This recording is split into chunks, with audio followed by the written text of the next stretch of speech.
The main problem is that we don't think of athletes as mothers. And when we do talk about athletes as mothers, what we end up doing is often we talk about them coming back as if they're like superhuman. It's like you can be an athlete and a mother and like, look, they're back on the court, 6 weeks after giving birth, they're superhuman. And it's actually an incredibly dehumanizing way to talk about these athletes because giving birth is actually an incredibly human thing to do.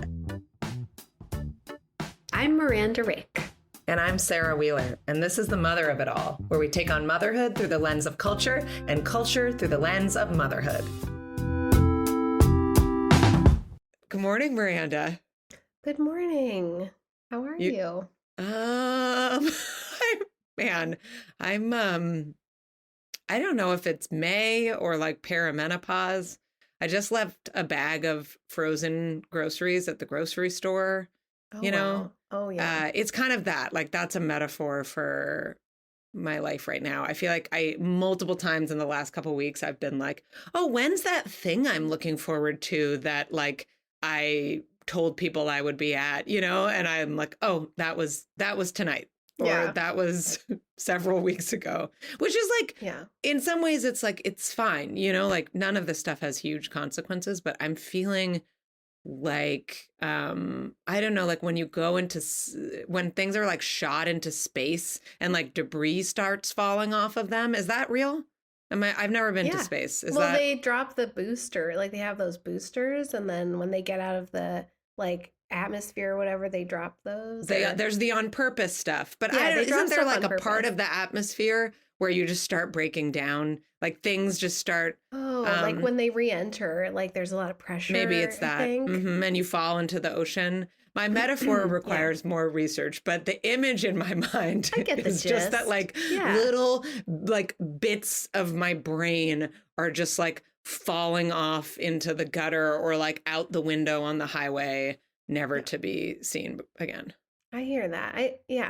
I feel like there's been a lot of little things in the ether about like Maycember or something, which I don't totally understand. I think you have to be like really deep in like mom digital media to like speak that language, but it's a little self-referential, but there are this time of year, there's always like the pieces about like, so much. And, like, hey moms, it's May. Yeah. Like it's the worst month of the year. Like you're totally, and I'm always like, well, yeah, if you're overscheduled. But like I don't buy into that. But that is what's happening to me. Yeah. Well, and I don't like, we're having a really weird month, but it's because like Nellie's had like a month-long asthma attack, and then I've had a sinus infection that like won't quit. Is it a psychosomatic, like a sympathetic sinus infection? Oh, I wish it were. Like how sometimes dogs get like their bodies think they're pregnant when their owners are. I do think it's what is driving me crazy about it is like,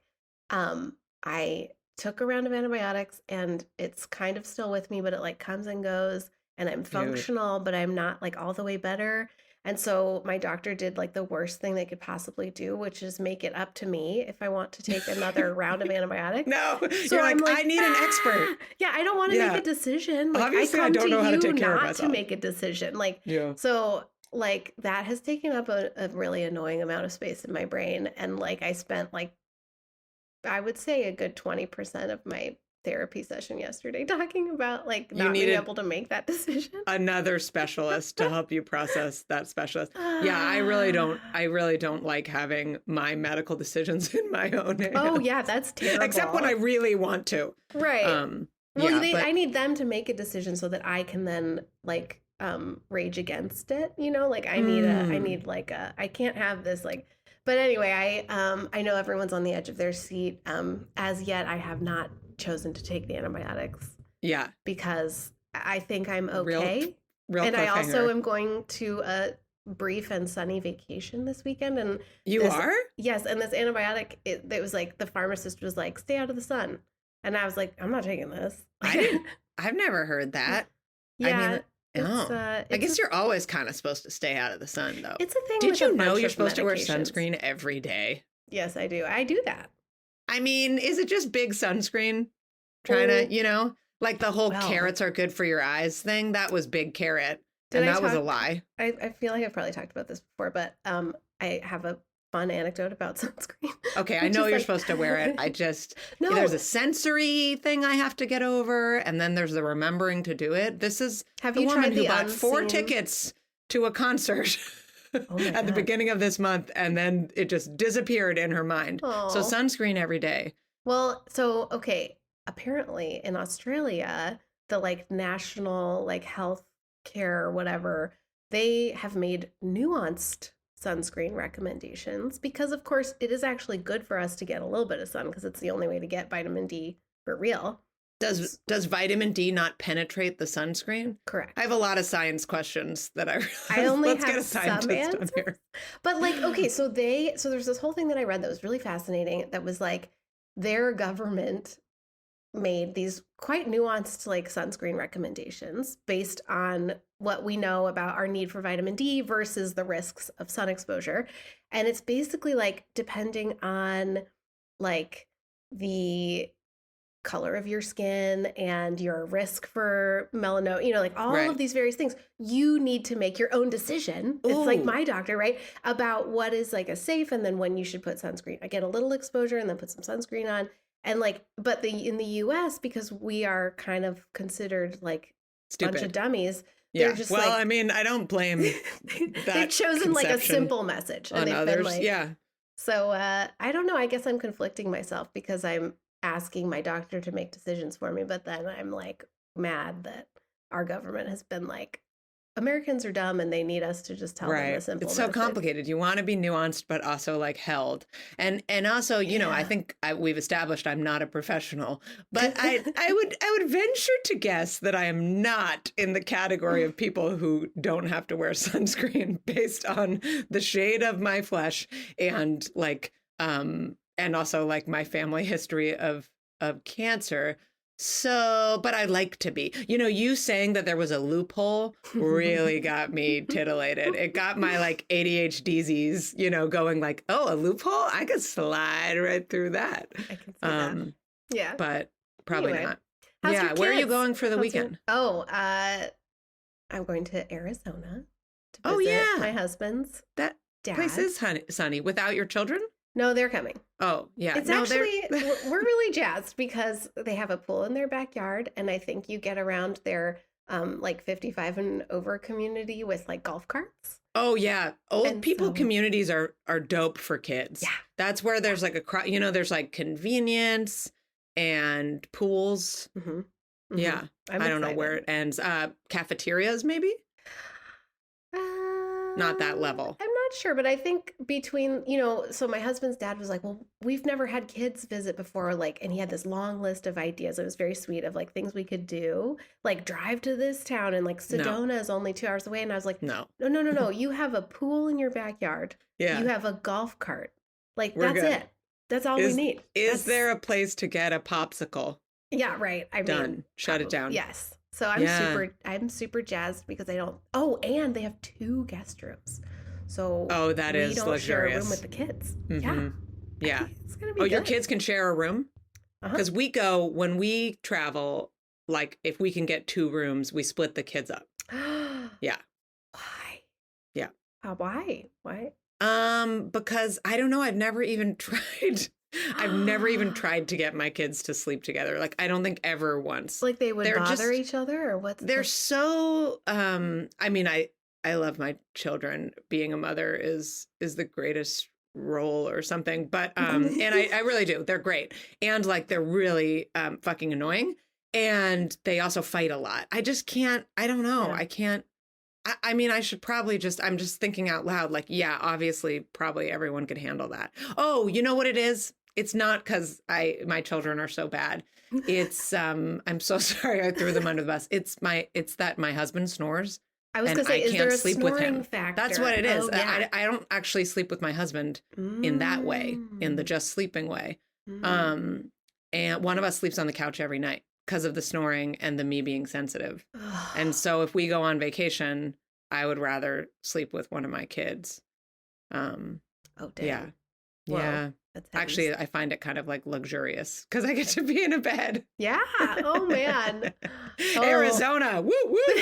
I am so happy for you. And I'm wondering if there's something here about the like link between retirement communities and family vacations. Like, what if there could be like a home away, you know, but just for like old people who are, and then they can like rent their homes to people with young children that like don't really want to do anything. I bet that the HOA would have something to say about that. Yeah, that's true. There's probably a lot of, a lot of, you know, it's funny because I was talking to the kids about it, and like it came up out of nowhere that my grandparents lived in Ohio when I was growing up, but they were snowbirds, and there were a couple of Christmases where we visited them, one in Florida and one or two at this place in Arizona called like Happy Trails. It was like a little old person community.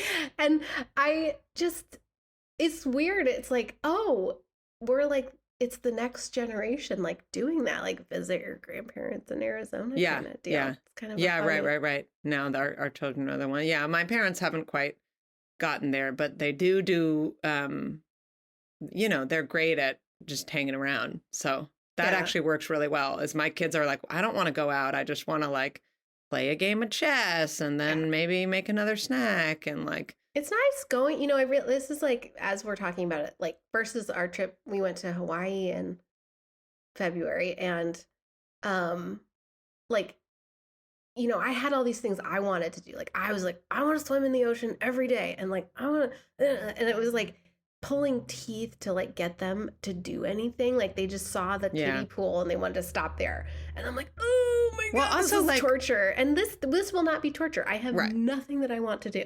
You also can't blame kids to like, they just want to relax. I mean, some of them do really want to do stuff, but like, I think even on the weekend, sometimes I'm like, all right, like, what's the agenda? And they're like, are you fucking kidding me? They're like, I just do shit other people want me to do all day, every day. And like, no, I don't want to go to the farmer's market. Yeah. I'm just trying to like read my comic book. And I think about that with like work from home too, right? Like I'm often antsy to get out of the house. And they're out of the house like all week. And I'm like, oh, this is kind of unfair. Plus I sleep on the couch. I'm like, this is my bedroom, guys. Let's not hang out here. If you're enjoying this episode of The Mother of It All, consider becoming a paid subscriber by going to motherofitall.substack.com, and you'll get monthly bonus episodes and more. If you can't spare $5 a month, it's free and makes a huge difference for us when you share, rate, and review us wherever you listen to podcasts. Visit our bookshop storefront by going to bookshop.org and searching for Mother of It All. You'll find all of the books we mention here, as well as our favorite motherhood books and general recommended reading. Now, back to our episode. Well, I will also say that probably one of the things that is making my brain so space junky is that I am spending many of my waking hours watching NBA basketball. It's the playoffs, and thinking about it and talking about it. So it feels like very timely. Also, the WNBA season starts this weekend as of this recording, but will have started once people are listening to this. So I do have basketball on the mind a lot. And I've been anxiously awaiting this conversation. Actually, I don't know what I'm not anxious. I just regular awaiting, excitedly awaiting, with Frankie Della Cretaz, because they have such a nuanced take on the WNBA, and I think have a lot to teach me. And maybe, I don't know, Frankie, maybe you also know something about space or sunscreen that can I don't know anything about space or sunscreen, although my partner wears it every day, which I'm always confused by. I grew up in Florida too, so I should probably be better about sunscreen, but I also have a sensory thing. The smell of sunscreen is one of my sensory icks. Oh, it's the texture for me. I mean, the both. Feel. Yeah. Yeah. Both, I'm not trying to plug anything, but the unseen sunscreen. Have you tried that? No, that's a brand. So it's a Supergoop product, and it's I did try it. Bizarre. I got a little sample at Sephora with my points, and I have it in my purse. It's like a gel, but it goes on like a powder. It feels like powder on your skin. It's very strange. Send a sample to Frankie. I use a children's sunscreen that smells like orange and vanilla, because it's the only thing I've found that does not smell like sunscreen. It's by Badger is the brand. I don't know, but That's what I use. Good for you. Okay, well, in addition to being, I think, a committed sunscreen wearer, you're trying to get a workaround so that you can stay safe. We appreciate that, Frankie. Frankie is also the author of Hail Mary, The Rise and Fall of the National Women's Football League, which I just realized I think would be a really good book for me and my husband to read aloud to each other. We like to have a book like that kind of in our back pocket. So that's next on my list for that. And Frankie is also the author, this is how I found you, of the Out of Your League newsletter on Substack, which sits at the intersection of queer sports and pop culture. Frankie writes a lot about women's sports, about trans folks in sports, queerness in sports, for Vogue, for Self, for Sports Illustrated, and many other places. Thank you for joining us to talk about the WNBA. Thanks for having me and making me sound so impressive. You make you sound so impressive. So the WNBA is having a moment, right? Like viewership went up, has been steadily increasing. It went up massively in the last year. I think I saw something like in the 2024 season, there were 54 million separate viewers, something like that. And part of that, I mean, there's a lot of reasons that might be happening that we want you to unpack, things that lay people like me or kind of classic men's basketball fans like me are starting to notice is like the, media personalities of people like Angel Reese and Caitlin Clark that are like drawing a lot of people in. Also that they're increasing teams. So in the Bay Area, we are getting a team. We have gotten a team, the Golden State Valkyries. So they're expanding the league. And, I've also seen that alongside that, there seems to be some movement in kind of the trying to narrow the pay gap between women and men in professional basketball and good things like that. But, despite the rise in popularity, it still feels like a lot of people don't know much about the WNBA, and a lot of our listeners might not be sports fans at all. So, Frankie, can you tell us what you love about this league? Yes, this is my favorite thing. So I actually started writing about sports, and I started writing about men's sports. That was my initial beat. It was Major League Baseball specifically was where I spent most of my time. You have to know the rules to be able to break them, right? Yeah, well, to this day, I don't think I've ever watched an entire NBA game. So that is like my basketball knowledge. So I started writing about Major League Baseball, and eventually, I'm a freelancer. You guys know how this is. The thing is that men's sports and also like really popular athletes, that kind of stuff is really saturated or covered by staff writers. So I pretty quickly realized I had to find unique angles if I wanted to be able to write about this. And so I started looking at women and girls in and around men's baseball and women and girls baseball pretty early on in my sports writing career, and that kind of expanded to kind of women in sports more generally. But the other thing that happened as I started covering men's athletes was that I realized I hated most of them, being in locker rooms or kind of being around that culture and, seeing the domestic violence arrests and the Trump voters and all of this stuff. And I was like, most of these men probably either vote against my interests or like actively dislike me as a person. Yeah. And do I really want to be covering them? And around this time, this was before Colin Kaepernick took a knee. So if we're going to talk time frame, the WNBA players were protesting racial brutality, police brutality, and, racist harassment and abuse at the hands of the police, and they were being fined for having media blackouts where, they would not speak about anything but police violence. And I was really impressed, and I was like, hey, what is going on over there? And I realized that I was like, I kind of want to be covering athletes that I feel like I can root for as people. And so I went to my first game. I drove by myself on a Wednesday morning. So, okay, every year Baby Frankie. Yeah, so every year the WNBA does what are called like camp games during the summer, and it's like all kids, like all these summer camps come and like bring their kids. But I didn't know this. I just knew I dropped my kid off at nursery school at this time, and I had time to drive to Connecticut, see a game, and like come back. And so I went at like 10 a.m. on a Wednesday morning, and I went to a Connecticut Sun game, and it's the most fun I've ever had at a sporting event to this day. I was sitting in the section. I'd clearly bought like someone season tickets, and it was like me and a bunch of old lesbians who were heckling the refs the entire time. Yes, but like good-natured heckling. For my future. Do you know what I mean? Yes. Everyone was having fun.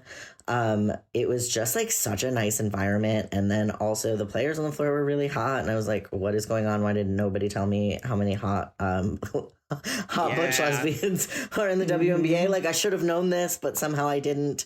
And that was it. Like that was towards the end of their season that year. And I went home and did a bunch of reading and like started pitching coverage of the W and the Sun specifically like that next year. And I kind of have never looked back. And so I think, though, that is what I love about this league. Also, there is so much. This was how I got into it, because I think it can feel overwhelming the W is nice. There's only 12 teams, but there's still 12 teams. So if like you don't know what you're getting into, it can feel like a lot. So I came in through the lesbian gossip. So I found out who was dating who and who had broken up with who. And I like wanted to know all that tea. And I like picked my teams based on that kind of stuff.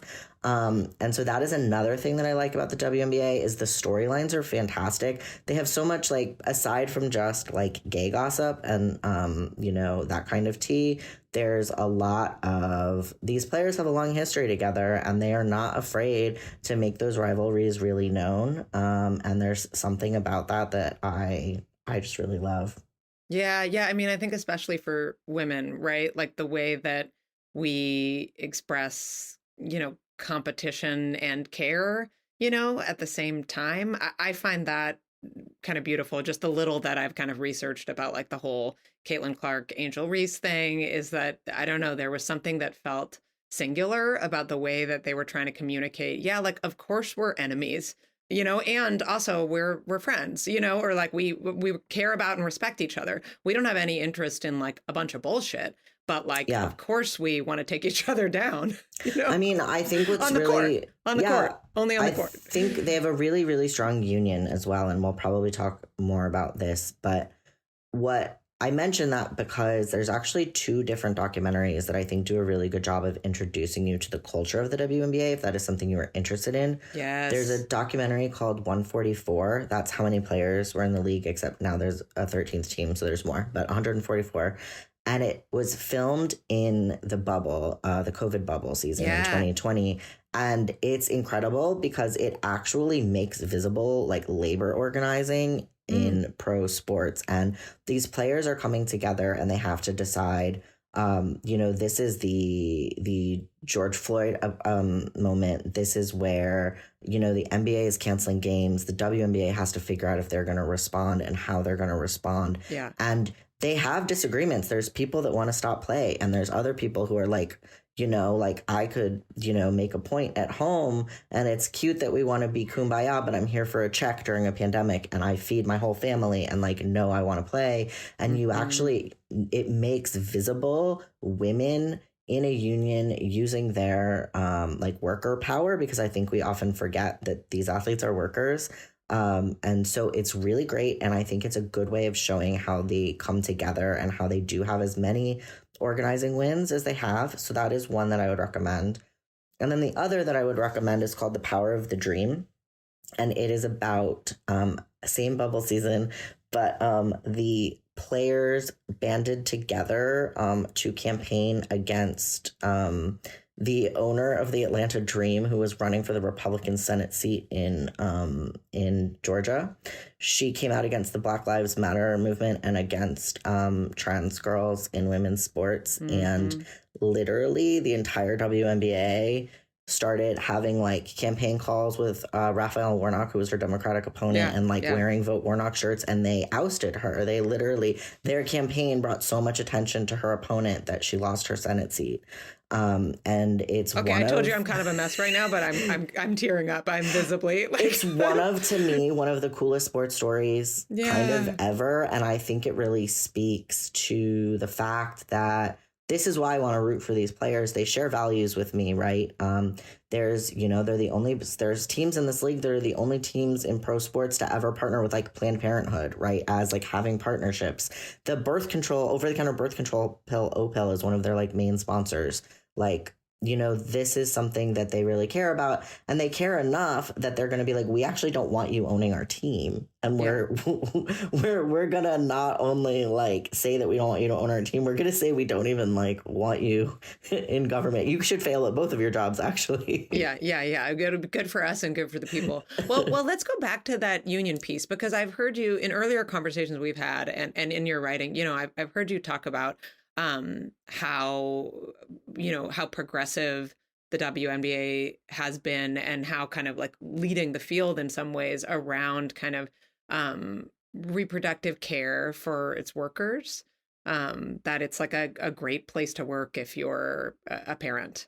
Can you speak to that? Well, I think it's really in some ways it's complicated, and I think I will say it feels important. You have to have a very specific set of skills. I'm not saying I'm going to apply, but well, I think also it feels important to note right now that the players have opted out of their collective bargaining agreement. And so at the end of this season, they will be trying to negotiate a new one.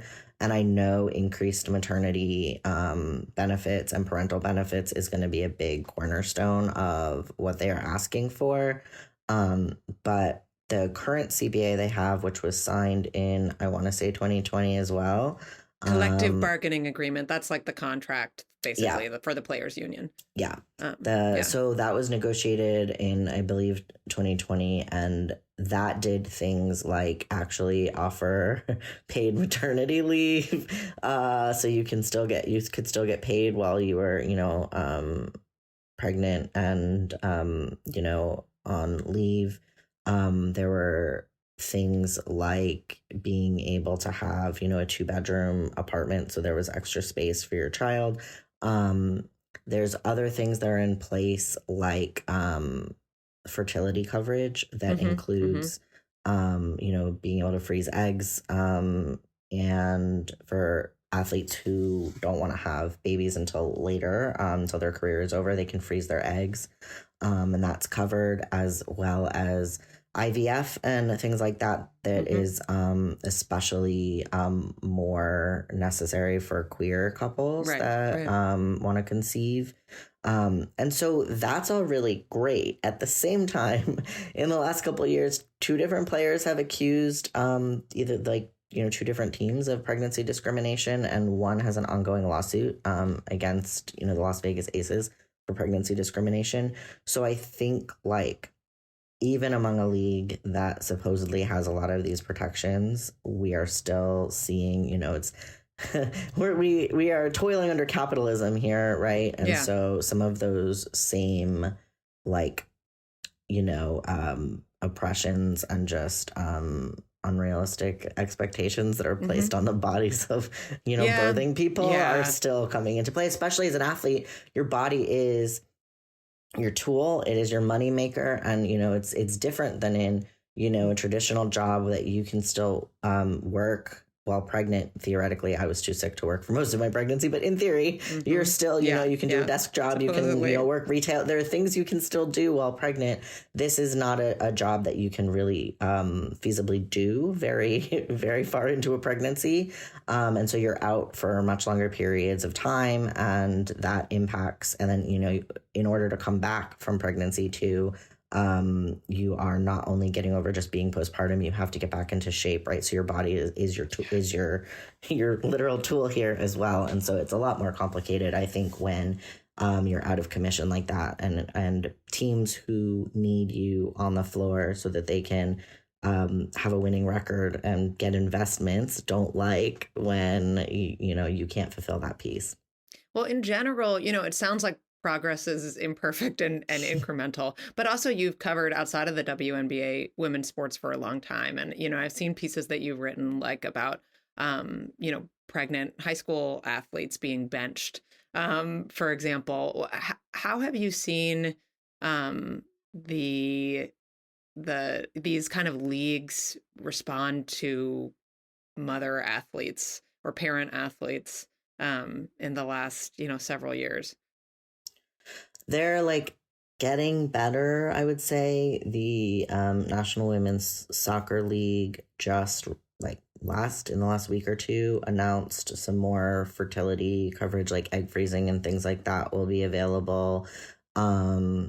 I know that the new there's a new pro women's soccer league in Canada, the NSL, the Northern Super League, I think is what that stands I just for. heard about that. And they have been really touting their like maternity benefits and things like that. So I think that there have really been strides, but at the same time, there really is still a lot of discrimination against athletes who are birthing. It's only recently that Nike athletes got maternity leave and stopped being punished for being pregnant while they were under a sponsorship contract. Molly Dickens has written a lot about that. So that's interesting recent work and advocacy there. But even like in the Tokyo Olympic Games they were 2021, the mothers who were nursing had to fight sometimes to be able to bring their newborn babies with them. And there was like a bunch of regulations about whether or not they could have their babies with them while they were nursing. So I think that the main problem is that we don't think of athletes as mothers. And then because we don't think of athletes as mothers, we don't think to put those protections in place or even just to put those accommodations in place. And when we do talk about athletes as mothers, what we end up doing is often we talk about them coming back as if they're like superhuman. It's like you can be an athlete and a mother and like, look, they're back on the court, 6 weeks after giving birth, they're superhuman. And it's actually an incredibly dehumanizing way to talk about these athletes because giving birth is actually an incredibly human thing to do. And I think that when we talk about them with these outsized expectations, it's actually really bad for everybody, and it pushes people to maybe do unhealthy things with their bodies and not take the care of them that they really should be. Yeah, that makes sense. I wonder a little bit about like, I truly know like zero about sports. That's not like part of my life, but thinking about what you can do when you're pregnant, like, and thinking about gaps in women's health research and like thinking about even these athletes being able to get good advice about, well, what is safe? Like, are you allowed to play and stuff? How long can you play? I mean, maybe it's fine to play until you're 7 months pregnant if you feel great. And you know what I mean? Like, I think about just any person who's pregnant being like out for a run, and you get weird looks. Like, I remember that. Or I was like, I can't do cardio. Right. Yeah. And it's sort of, and I wonder about, it feels like a place where you do get some conflicting advice. And I mean, it's true. Even the reason if you look at the history of why like women have been excluded from sports for so long, there was fears that it would harm the reproductive potential of, women if they played sports. They were afraid their like uterus would fall out. Was my favorite. If they ran too fast. Yes. Right. Yeah. Well, I mean, it's just barely in there, let me tell you. Yeah. So we both want to like preserve the reproductive potential of women, whether or not, or, birthing people who are like, whether or not they actually say they want to have children. But at the same time, we then discourage athletes who are like elite athletes who are like actively mid-career from having children because it might impact their athletic ability. It's like, right. That's the paradox, right? Exactly. Is like, well, I've also seen you write, Frankie, about like how sometimes when female athletes like then become mothers, people are just like, well, now she's amazing, right? It's like it wasn't enough to be a like Olympic gold medalist, but like to have to be a mother too is like, yeah, you've really done it in this wonderful way. And like, yeah, it is so frustrating. It's like everywhere you turn, there's a lack of support and dehumanization, right? Like whether you're a mother or not, whether you're pregnant or not, whether you push through it to do something amazing or you don't. One of my favorites was she's a gymnast. I don't remember her name now, but she won a silver medal at an Olympics. And after she gave birth, her husband put up this ridiculous post about how it's the most impressive thing she's ever done was give birth, and how he's never seen her do something so amazing. And I'm like, oh God, babe, she's like an Olympic medalist. Yeah. Like, I mean, a lot of people give birth. I mean, it is hard, but like, you know, way more than when, you know, Olympic medals. I don't have an Olympic medal. I have given birth twice. I'm also curious, you know, in that vein, like I'm thinking about, you know, after female athletes and become parents, kind of what that visibility looks like in the WNBA, for example. Like I have found the increased visibility of fatherhood in the NBA very beautiful. And, you know, it's complicated. Like, I definitely understand, Frankie, like the kind of like, do I like these people? But there has been a lot of moments of tenderness between coaches and players. And there's just more kids around than there used to be in like the 90s when I was also watching the NBA. And I wonder, particularly because the WNBA has a lot of examples of queer families, right? And queer parents, which is something that the NBA, you know, has basically never had any out players even. Do you see that at all? And do you think it's making an impact on the culture? Yeah, I think it's great because you have, you know, players who give birth while still active in their careers, and some of them are straight. And you have other players who either their partners carry while they're still active in their career. And you see a lot of different ways of having a family. You know, one of the most famous pair of wives that won a championship together in Chicago a few years ago, Allie Quigley and Courtney Vandersloot. Courtney Vandersloot is still playing, and Allie Quigley retired like 2 years ago, and they just had a baby last month. And so you see that. I love Brittany Griner, who a lot of people may know, even if they don't follow the WNBA, because she was detained in Russia a couple of years ago. Her wife had a baby. And what's been really great to see in the interviews that they give is that Brittany Griner goes by Pops to her baby. And so you have also like a diversity of what motherhood and parenthood looks like. Yeah. So I really appreciate that as well. But there's a ton of couples who have kids and queer couples who have kids that are like very, very visible with those families. I was thinking about this actually. Diana Taurasi, who is one of the most well-known players in the WNBA, retired at the end of last season, or more like before this season. But she played for about 20 years, and that's insane. She married a former teammate of hers, and who retired many years before Diana did, and they have 2 kids together that Diana's wife has given birth to, and those kids are 6, kind of 7, right? Age, they're kids. And Diana was walking through the Phoenix Mercury, who she spent her whole career playing for. They finally have their own practice facility for the first time.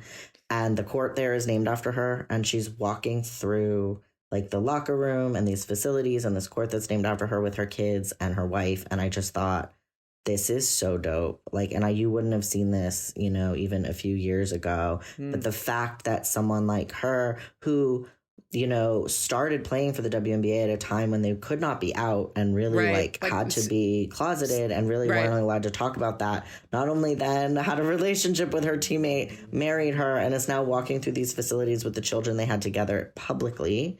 I think that shows kind of how far things have come in the league over recent years, but also just like, I just was like, this is cool. I don't know. Yeah, as a queer parent, like, you know, to see that so on such a big stage. I don't know. I'd have to imagine that's, yeah, even more impressive than it is to me, though. I am crying again. Yeah, you also wrote about like they had their first WNBA wife on Basketball Wives, right? Yeah. Will you talk about her a little bit? Yeah, there's actually another WNBA player on Basketball Wives this season as well. It must have been successful. But this is not a WAG. This one is a retired player who's on the show with her wife, who was on another reality show. Wait, explain the terminology to me. So a WAG is that wives and girlfriends? Yes, okay. Wives and girlfriends. Okay, so I was trying to come up with a gender neutral term that would kind of just like incorporate, and I tried. Well, I was thinking like wives and partners, but that's WAP. That's WAP. That's wet ass pussy. It's taken. It is, which did not actually. I didn't realize that when I kind of tried to coin it, and I was writing for a publication, and an editor was like, "We can't use that." Like, I was like, "Oh, we can't." God. Although it's funny, we need editors. This is why. Exactly. But in the censored version of that song, it's actually WAG. It's wet and gushy. Yeah. See, there you go. What? Yeah. Mm-hmm. We danced to it in my dance class. Wow. Yeah. Okay. So we need an acronym for that. That's gender neutral. But but now it's what the wives and girlfriends of like current players are called WAGs. Yes, and that term started in men's sports. Actually, is that from like footballers' wives, like right? Like yes, like English football, like that correct? Whole deal, yeah. Victoria Beckham, Posh that's Spice the only thing I was... know a little bit about is like the footballers' wives. Yes, that's where the term originated. Good job, Miranda.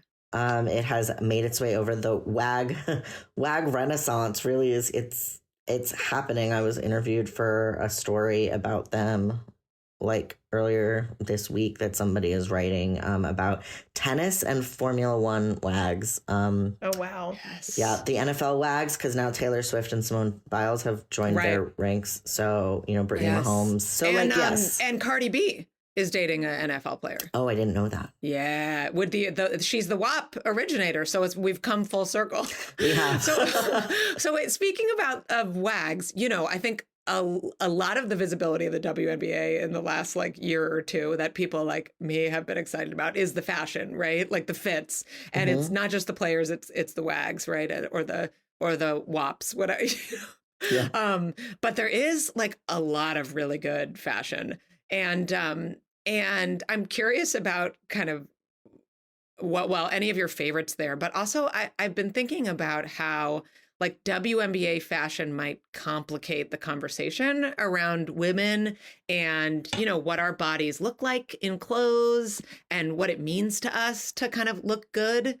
I've followed Angel Reese quite a bit. I wrote a piece kind of that focused on her about like college athletes, and it's just interesting to watch, and it's generational maybe a little bit too, to like look at her social media and talk about see how she just loves fashion and she loves posing like mostly naked and stuff. And she's got this like really strong kind of unique body, right? And a lot of kind of like masculine coded qualities because of that. And so I just find it to be like a fascinating intersection of things. Any thoughts?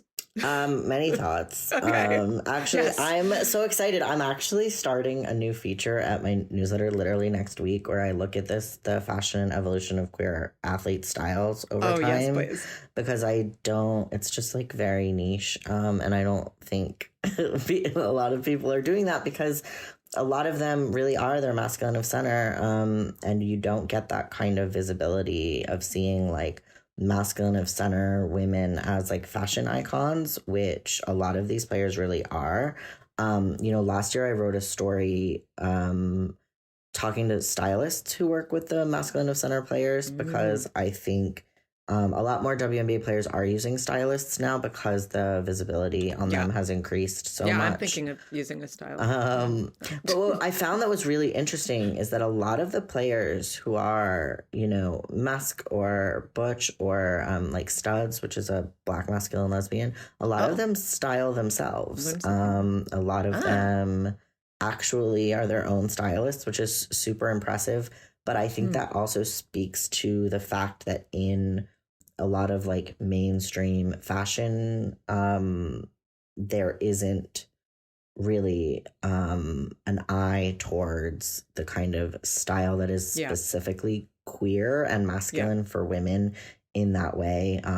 You'll see like suits, but like beyond that, something that is like edgier and like funkier and maybe a little bit more like streetwear or casual is not something that I think a lot of stylists are like in tune with. And so a lot of these players have had to develop their own style, and I actually credit how visible their outfits and that style has been with the players themselves having social media and being able to have their own image and control over their own image a little bit. Because in the early days of the WNBA, as I've alluded to, you know, these players really were not allowed to be out, and they had makeup classes and they were encouraged to wear dresses.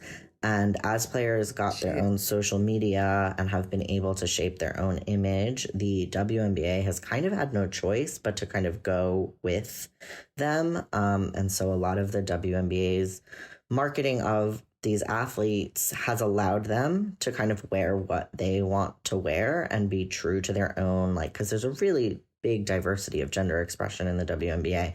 At the same time, there are ways in which they still tend to lean really heavily on the more traditionally feminine presenting players. I think a really good example of this is they have a partnership with Skims, the Kim Kardashian brand. And now Skims has like everywhere. Every cut of underwear, including boy shorts. And they have a range of undergarments that would support the variation and gender diversity and expression that, exists in the WNBA. And the 5 players that the WNBA chose to feature were all conventionally, traditionally feminine. Yeah. And some of the players called them out. They were like, Natasha Cloud comes to mind as saying, she says, don't forget about the poppies of the league. And actually 3 of those players, okay, this is so niche, but are you familiar with the underwear brand Woxer? No. So it's like a women's boxers and sports bras, essentially. Yes. Have you heard of Tomboy X? It's like a similar kind of. So it's like it's like boxer briefs and boxers and like more like masculine cuts and like sports bras and stuff. Anyway, Woxer was like, oh, look, a gap in the market that the WNBA didn't fill. And Woxer has just done a campaign earlier this year with 3 of these players, and it's great. So I love seeing them being able to come into their own. I wish that these players, as I'm going to complain because I've been, for years, I've been like, I want to see more women athletes getting media coverage. And now that they are, it's like they're really, really leaning on A, the same players, and B, the players that really are like, conventionally attractive and feminine. And that I think it's not surprising, but I think it's frustrating because that is just not representative of the league as a whole. And I think it's especially complicated now as there's these like transvestigations in sports, right, where anyone who is not, is perceived to be too masculine, whatever that means, is at risk of, having to prove their gender. I think I find it really complicated to celebrate how fully the, traditionally feminine players are being spotlighted at the exclusion of some of the players with a more masculine presentation. Yeah, I wanted to ask you, because I know you cover trans people in sports a lot, about, there's just so much like misinformation about that right now. And, and one of the things that, is not part of like the big misinformation train right now, but maybe is like the history of trans people in sports, that this isn't like something that, the woke left created in the last 5 years, and I wondered if you could speak to that a little bit. I know this is like a huge beat of yours. It's a huge beat, write and many it's books a about. Huge topic. And right now, particularly, I've really appreciated your coverage of it. By the way, Thank you. yeah, no, it's not new. The woke left did not create this. And trans women, first of all, have been allowed to compete at the Olympics since 2003. No trans woman ever competed at the Olympics until 2021, and she got last in her division. So, this is the big threat that we're all out here after. I would say that people have always been fine with trans women competing in women's sports. They started to have a problem with it when trans women won in women's sports, and that is really. So you can compete as long as you don't win. You can compete as long as you're not any good, I guess. I think that sports has been used as the main kind of place that the anti-trans movement has really like dug in, and it was a red herring. It was very, very intentional. I call a lot of the anti-trans sports legislation that we've seen, I call them like gateway legislation, because what a lot of people like don't realize is that back in 2016, when they passed the first bathroom bill in North Carolina that tried to ban people from using bathrooms that don't align with the sex they were assigned at birth, it didn't go over well. The NCAA pulled their championships from the state. The bill was a total failure. And these, right-wing conservative Christian lobby groups had to go back and figure out a new strategy. And they looked at sports, because sports is the one place that I think it's easy to convince people that don't really know a lot about it, that this is somehow about fairness. It's like the only place that discrimination seems reasonable. And so the problem, though, is that once you make a group of people a threat in one area, it's a lot easier to make them a threat in other areas. And so if you actually look at the timeline of all of the anti-trans legislation that has been passed over the last 5 years, the sports bills came first. And then once the rash of sports bills, anti-trans sports bills were passed, then you see the uptick in gender affirming care, in education, in bathrooms and locker rooms, all of that. And so it's the sports and the left's actual complete inability to respond to, because people were like, well, it's just sports. Who cares? Why does it matter? Right.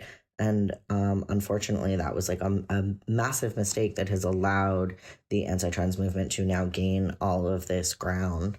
And so it's a red herring. And I think it gets really frustrating sometimes to have to respond to the same talking points, because even though I can debunk every single talking point, I think the part that feels the most frustrating to me is that when what we're actually talking about is human rights, we're trying, and when we are, trying to nitpick over genitals or chromosomes or hormones, we're dehumanizing the actual people that we're talking about, and we're removing them from the equation. And we forget that this is actually about people's ability to access public life and to access spaces free from discrimination. And that at its core, that's the real thing that we're talking about. And I think we forget that when we focus on the science and things like that. Well, and sports too, it's easy to say they don't matter. Like I'm thinking about when the Celtics were beaten brutally the other night by the Knicks, and it was like we shit. I taught my son the term "shit the bed." I said poop. But, he was like the third quarter, and it was the beginning of the fourth quarter. We were up by 15, and he was like, so we won, right? And I was like, let me tell you something about the Celtics, and a little term called shit the bed. And then they proceeded to just like textbook shit the bed and lose the game.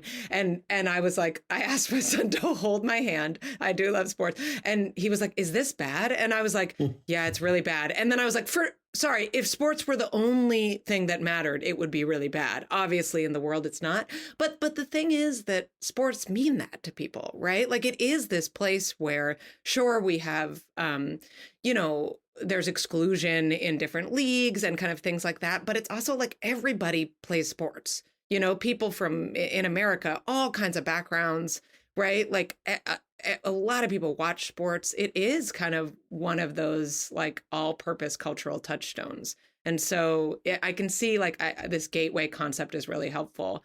And I think culturally it matters more than people think. Sure. And I think we've also completely flattened the conversation in which we talk about, a 6-year-old trans kid wanting to play soccer in the same breath that we're talking about whether or not they should be allowed to be in the Olympics. Yeah. And it's not the same at all for a variety of reasons. Yeah, the function isn't the same. Right, and they are different conversations maybe there's a case to be made for some sort of regulations at the elite Olympic level, but even that case, that is that we're talking about a very small number of athletes that's ever going to apply to, and like even I in some of the ACLU cases that are arguing, in court for some of these kids to be able to play. And it's deeply alarming to me when the pro trans side is being like, well, she, has been on puberty blockers and never went through a testosterone driven puberty. And so she's just, she's not any different than cis girls. And like, maybe that is all true, but now we're creating a hierarchy among when it's acceptable for, trans kids or trans women to have been able to transition. And like none of that really actually matters for most athletes. It's so I think like that we're right. It's like, why are we talking about a 12-year-old girl's puberty? When we had Marlo Mack come and talk to us about, parenting trans kids and they were talking, our two guests were talking about like, we call them like panty checkers, essentially, it's just like so creepy. The idea that part of this is like, that people want increased access to like examine the bodies of our children. Like that's something you should actually be worried about, not like a girl who has a penis playing. And I think soccer. What a lot of people don't realize about the loudest voices in the anti-trans sports world is that a lot of them came from the world of like Title IX activism, and particularly around sexual abuse and sexual assault in sport. And it's so upsetting to me to watch the way they've weaponized the like worst transphobic arguments about trans girls and trans women being, quote unquote, biological men. And is that like turf stuff kind of, that the way that kind of being such an advocate for women kind of like brings some people all the way around the circle to being anti-trans. It's like the Maha circle. I used to respect you so much for your advocacy that's really against, painful. Sexual violence in sport, and now you're out here advocating for a bill that would allow children to have their genitals inspected. And what is happening? Like it feels, I don't understand it, and I find it deeply infuriating and like really, really, it's evil. Well, it is, and it's missing the point that I think that you brought up, which is that like. It isn't like Title IX isn't just about women. It's about like, equity and justice and access, right? It was put in place to support women with that. But the whole idea is, for people to have a right to, live a good life and do the things that they want to do. And so losing like the plot on that is particularly painful. I wanted to ask, did you two play sports when you were kids? Were you like child athletes at all ever?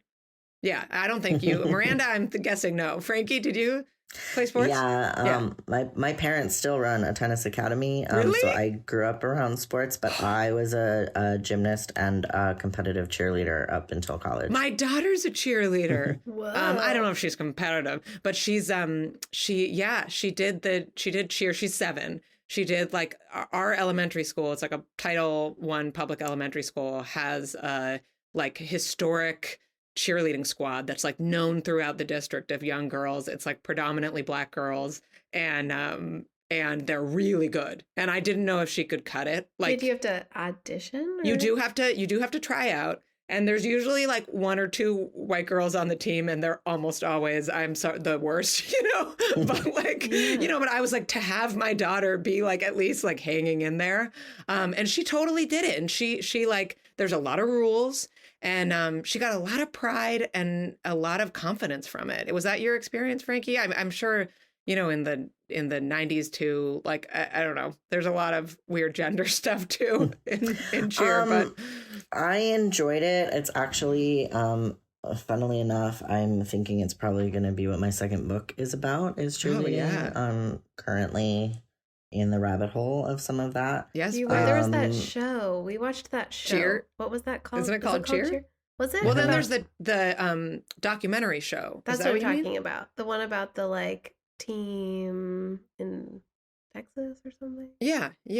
I think it's called Cheer. Navarro, yeah, Cheer. Yes. Yeah, we did watch the first season of that. Yeah. So what? So that's the kind of stuff I did. Yeah. Wow. That's wild. That was totally. I mean, I didn't. So I did. Like a bunch of friends of mine played softball, so I did that for like a year. Yeah, I would like hang out with my friends on the basketball. Please don't make me bench. go to this. And I think my mom finally gave up when it was like every single practice. I was like, please, I hate this. And then I liked to swim, and then both my husband and I like when as soon as it became competitive, I hated it. I was like, I hate this. I hated the meets. I hated like any kind of sense that it was like push. You know, I hated all of that vibe, and then found it so off-putting. And then like my husband has this whole story of childhood. Like he's kind of like a big, you know, tall guy, and like everyone was always telling his mom to put him in football, and so she like signed him up for these football camps, and like he walked home from the camp every day for a week, and she finally was like, okay, fine, you don't have to go back.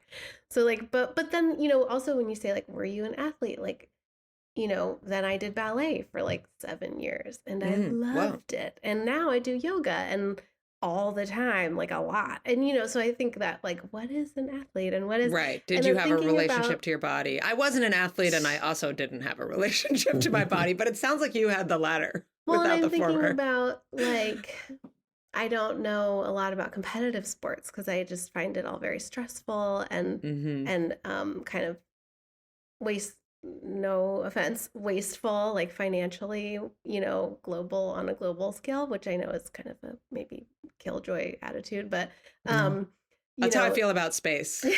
That's why I don't know much about it. I'm just an like, anti-capitalist sports writer. Right. It's weird. I'm thinking why about are we spending money on this conversation around gender diversity in sports, like as I was listening to you both talk about it, like the undercurrent feels like if there wasn't a competitive factor, if it wasn't like there's more money to be made the more you win, or the more you know, like then, because it seems like some of the anxiety about it is like, oh, like a person who was, you know, like a trans woman might win, and that's taking your money. Like, I mean, is that kind of right? Like, it seems That's like the capitalism argument. of it is like underneath all of it. And if you It took that doesn't away, help. it wouldn't. But then you get into, okay, so what's really being taken? Well, maybe it's a college scholarship. Well, then we have to have a conversation about why you need scholarships to get into a Ford college. And that's a whole different conversation. There's a lot of stuff, you know, that happens. But then there are club sports. One of my favorite stories that I wrote last year was about an all trans basketball league in Brooklyn. I saw that. That looks like a fun day. You know, and they're not winning anything.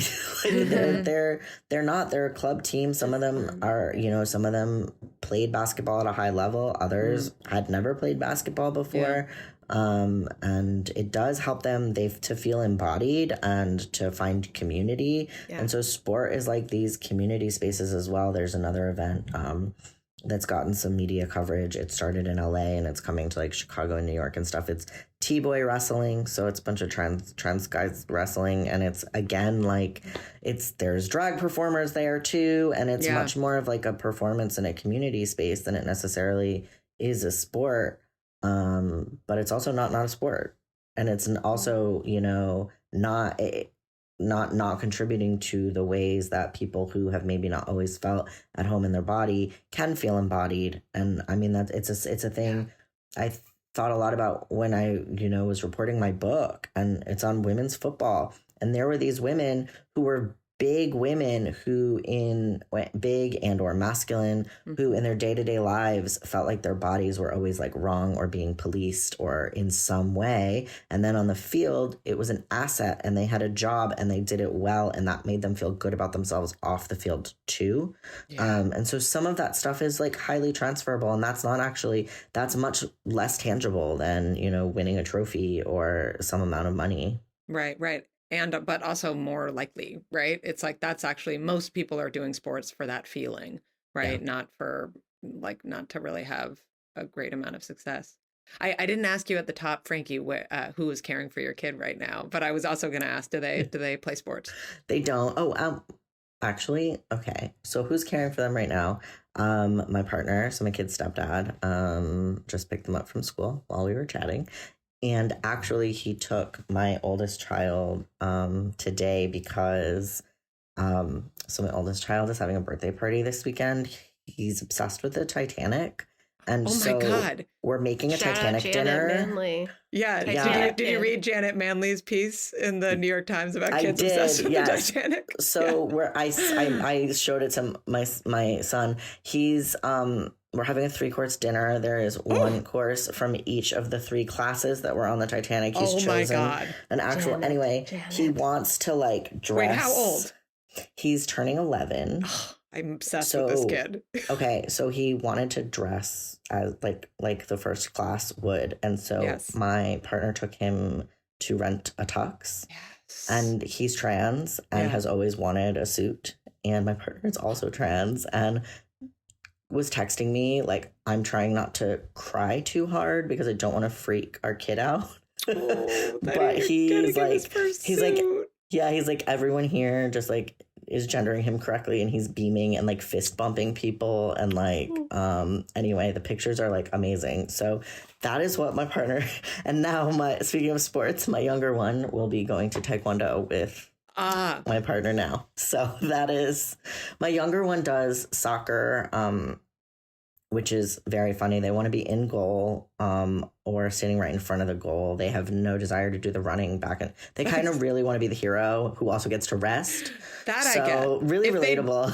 If I could have been groomed for that position, if someone had wanted it, I don't know why they wouldn't have. Yeah, my kids like hang out in a sports-like way. Like my son loves basketball camp, and we have a hoop outside. And actually, I've been playing a lot now because he likes to, and I'm actually getting better where I can like legit beat him. It's a real shift, but they don't. He's not interested in like organized sports, and Yeah, I mean, I had the intense sport mom who watched every one of my practices and then spent the entire car ride home telling me all the things I had done wrong. Oh, and so I'm very aware of not being that mom. So I really try to kind of just like take a cue from my kid and be like, if you want to win a medal, you might have to work a little harder than you're working, but that's a choice you get to make. I don't really care whether you win the medal or not. You seem to care. Frankie, I just feel like as someone who is like facilitating their child to have a Titanic themed birthday party with a 3-course menu, you definitely take their cues. So